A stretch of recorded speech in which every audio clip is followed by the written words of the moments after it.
আল্লাহ যখন এই পৃথিবী সৃষ্টি করলেন, পৃথিবীর মধ্যে ভাইব্রেশন হচ্ছিল, কাঁপাকাঁপি, কাঁপছিল পৃথিবী।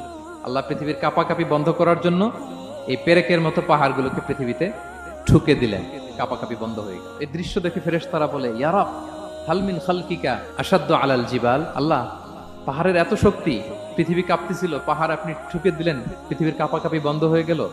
আপনার সৃষ্টির মধ্যে পাহাড়ের চেয়ে শক্তিশালী কিছু আছে? আল্লাহ বললেন আছে। সেটা কি? আল হাদিদ। আল্লাহ বললেন সেটা লোহা, কারণ লোহা দিয়ে পাহাড় কাটা যায়, ঠিক কিনা? লোহার কথা শুনে ফেরেশতারা অবাক, লোহা পাহাড়ের চেয়ে শক্তিশালী? ফেরেশতারা প্রশ্ন করলো, ইয়া রাব্বি হাল মিন খালকিকা আশাদ্দু মিনাল হাদিদ। তাহলে আপনার সৃষ্টির মধ্যে লোহার চেয়ে শক্তিশালী কিছু আছে? আল্লাহ বললেন আছে। কি সেটা? আন্নার, আগুন। কারণ আগুন লোহাকে কি করে? গলিয়ে ফেলে। ফেরেশতারা শুধু অবাকই হচ্ছে। ফেরেশতারা বলে, আগুনের চেয়ে শক্তিশালী কিছু আছে? আল্লাহ বলে আছে, আলমা, পানি। কারণ আগুনে দাউ দাউ করে জ্বলে ওঠা আগুনের মধ্যে পানি দিলে আগুন অস্তিত্ব হারায়। ফেরেশতারা শুধু অবাকই হচ্ছে। তারা বলে, তাহলে পানির চেয়ে শক্তিশালী কিছু আছে? আল্লাহ বলেন আছে। আর রিহ, বাতাস।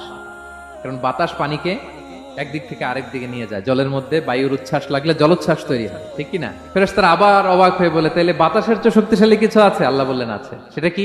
বলতেছে বনি আদম। ওই মানুষ শক্তিশালী যে গোপনে দান করে, এত গোপনে যে ডান হাত কি দান করলো, বাঁ হাত সেটা টের পায় না। পড়েন সুবহানাল্লাহ।